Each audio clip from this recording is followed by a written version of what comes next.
If you are experiencing foundation issues, get a free estimate from Ox Foundations. A nail-biting loss at Legion Stadium last Friday night as Central edges Sylacauga, and Coach Andrew Zhao, the head football coach at the Aggies, joined us this morning.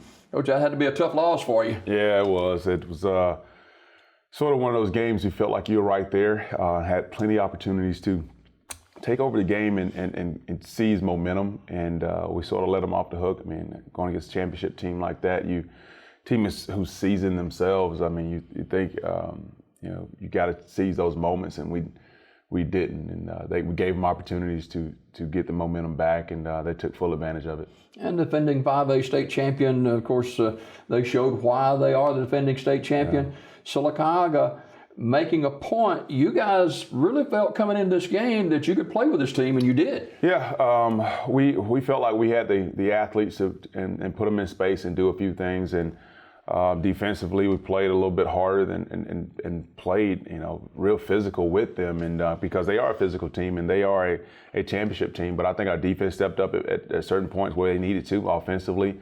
We turned the ball over at some crucial times, but hey, overall, I think our guys realized and they started believing. And when they walked off that field, they felt like they let them off the hook. You could just kind of sense the momentum building and the confidence building of these guys. Yeah, you really did. And especially when we came back out in the third quarter, we felt like, hey, look, we're there. We gave them a cheap touchdown right before half, and then if we come out and we make a play here or there, we could do some things. So winning that game with a lot, and I felt like it may have been too much now that I look back at it, but overall I think our guys really played well, and that confidence is what we needed, and we need to really go back into this week with that same confidence and make a point of who we are and send a statement. A couple of guys that played well for you Friday night kind of stood out. You go back and you look at some of the plays. I don't know if anyone really stood out and say, hey, look, I played the entire game well. But the quarterback played decent, played a little bit better than he has before. And threw the football well at times. Yes, threw the football well at times. Offensive line is still a progress, but defensively, I think our guys stepped up and made, we didn't give up the plays that you've seen Central make over the past few weeks. So we were able to sort of hone in there as a collective group.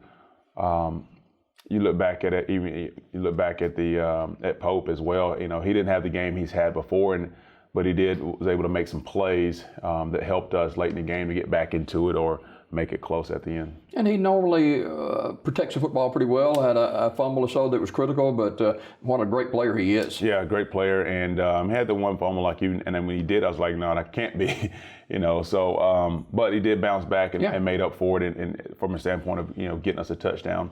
But I got to do a better job of continuing to give those playmakers that we have, get them a ball, and I say that every week. But I got to get guys like Caleb Burns and Pope the ball. You look back at tape and say, wow, I wish I'd have done this or done that. Oh, all the time. I mean, you look back at tape and you think, man, that's on me. That's completely on me. I mean, it may have been a personnel here or there that I put in from a group standpoint. And we may not have needed that personnel that week. So this week, I'm sort of simplifying some things for the guys again, and hopefully we can play a little bit faster, be a little bit more confident in what we're doing. And I think our guys have responded this week. So I'm looking forward to the challenge. So we'll see what we have. Take us through the last few minutes of the game when you have an opportunity to get a stop and can't quite get the stop, and the anguish of seeing the clock tick to zero had to be disappointing. It's like watching that sand clock just all the time, just leaving you. But I go back before then. We burned a timeout early in the second half, and then we burned a timeout. And I didn't know someone on the field called a timeout when we were going for two. Mm-hmm. And I was trying to hold those timeouts until the end. And then when you realize that if you hold them, and you had two timeouts, you could get the ball back and have some things happen. And that last minute or two, you sort of just knew. But we still burned our last timeout to see if we can get a fumble snap or something like that, and it didn't happen for us. But yeah, it was sort of it was gut wrenching to see those seconds go off the clock and without the opportunity to get the ball back in your hand. So you felt like you really just ran out of time. And but we had them as far as what we think, as far as they feel like they may have made mistakes too, but we made a ton of mistakes offensively and defensively. But watching that time run off was pretty tough. The Aggie fans were into it the whole game. Yeah, and that's what you got to have. I mean, I know we're limited to who we can have in the stadium and how many people we can. They make some noise. They do make some noise. So how exciting was that for our players to know that our fans were still there and very supportive of them all the way throughout the game. And even after the game, we really appreciate our fans and what they've done for us the past few weeks. Our parents have stepped up for us as well. So the support's there. Now we just got to understand as a staff and as a team that we have more than just, we're playing for more than just us. We're playing for the city of Sylacauga. You were quite positive coming out of that game. Yeah, I mean, you had to be. You have to think about, because when you go into a game like that, you have to understand that you are going against a defending champion, and then coming back and win, and not winning it, but at a point where you knew you could play with them, and then you see the confidence in your kids. And I felt like our kids really understood towards the end, like, look, we can win this game. And then you just, me going off of what I've heard is that before they may not have felt like that they could win a game when they go down a few touchdowns. So to see us respond and see the look in their eyes up close, how confident they were, I was very excited for where we're heading. But it goes back to, do you come back with a big game like that? How do you play the following week? Where you play, will you continue that same intensity, or will you have a drop off? I'm looking to see how we play this week. It's not in your coaching pedigree to play it close. No, you really don't, man. You really like to put your foot down and get away from teams if you can. But we've sort of been that team this year to sort of, that first half, we're trying to fill them out. And I'm telling our guys, look, don't fill them out. Just go ahead and play your game and play the game at a certain standard, regardless of who you're playing. So like I said before, you make the best teams play their best, and you make the teams that are not as talented as you make it look that way. But we played to a high standard, and I'm hoping we continue to do that. But yeah, keeping it close is not my thing. These region games are so key because you don't know if this will be the last game or not. Tallahassee tonight or tomorrow night, and Tallahassee, what a great football program they've had for years. Yeah, I've heard a lot about Tallahassee and Coach Battles and his dad and all those guys who've gone there and played and the system they run. But the atmosphere and what I hear is that the atmosphere is great. They love football, and they got some big guys. They got some talent in some spots that can really they can exploit if they needed to, and they do a good job of what they do.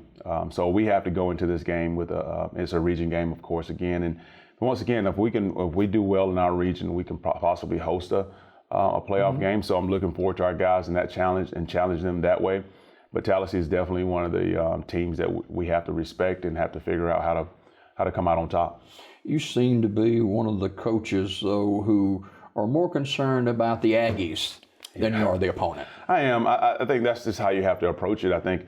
Because if you worry about the opponents too much, you start focusing on things that you can't control. If you can control what you do, from your effort, from your watching film, from your classwork, from being at practice on time. Those type of things that we can control, and if we do those things, I think we're fine. We're talented enough to compete with a lot of people, and as it showed the other night.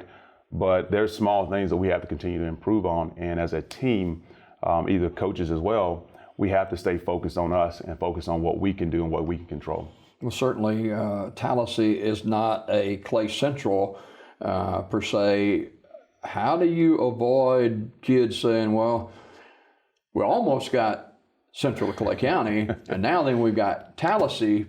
How do you keep from kind of losing track a little bit there? As I was growing up, people would always say, almost ain't never done nothing. So yeah, but you have to worry about that. But like I told them Tuesday, hey, look, you still lost the game. I know you get a lot of pat on the backs, and everyone's telling you congratulations on a great game and how great it was. But you still lost the game. Don't get it twisted that you still have to go out there and play. You're now 2-1 and not 3-0. And maybe it's something we needed. Maybe we need a kick in the butt or something like that. But I think we bounce back and not rest on what we done versus Central, because once again, like I said, you lost the game. I know everyone's excited about what we did and how we played. But at the end of the day, I think that team, our team, and the coaching staff know we didn't do some things that we should have done to win the game. So I know we got a lot of congratulations, and we definitely appreciate it. But we have to go out and play hard and continue to play at the standard that we sort of set for ourselves. Quickly before we go this morning, a couple of improvements that Sylacauga must make to bring back a win at Tallahassee. Definitely win the turnover battle. I know we didn't do that last week, so we have to do that. So do it in that area, and then offensively we have to execute. We have to be patient this week. Defensively, I think they bring some problems as far as in their coverages. So we have to be patient on offense and take our shots when we have them, and then defensively we have to be keen on our assignments and tackle. All right. Coach Andrew Zile, the head football coach. Sylacauga Aggies. Aggies lose a tough one to Central Clay County last Friday night. They're on the road to Tallahassee against the Tigers tomorrow night. Coach, always a pleasure, and look forward to talking to you again next week. Thank you. Appreciate it. More Daybreak right after this.